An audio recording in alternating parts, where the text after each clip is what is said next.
Homeland Security Secretary Kirstjen Nielsen is out. Kevin McAleenan will be in as the acting secretary.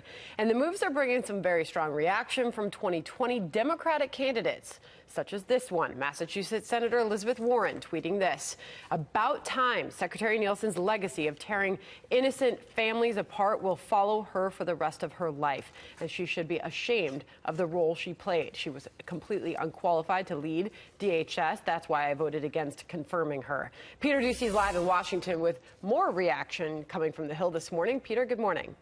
Sandra, Democrats running for president are taking a victory lap because some have been calling for Nielsen to resign for months for her role separating families at the border. So Senator Kirstjen Nielsen tweeted, "I voted against Kirstjen Nielsen's nomination and called for her resignation over the administration's inhumane treatment of immigrant families 6 months ago. What this country needs is a moral reset on immigration policies. We won't get that in this administration." Beto O'Rourke says, "Let's unite and do everything in our power to elect a president who will not allow her or his DHS secretary to separate families, tear gas kids, put children in desert tent camps, inflict irreversible damage not only on our fellow human beings, but on the conscience of this country."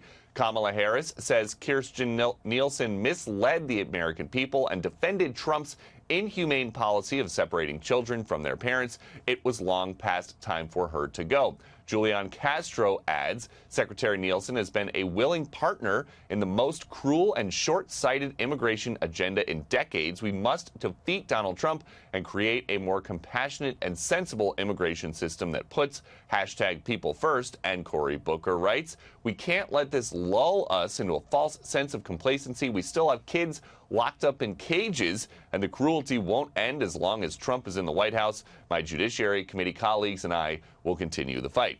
You notice these Democratic primary hopefuls are focusing exclusively on Nielsen's work at the border. We have not heard much from them about other DHS efforts like counterterror.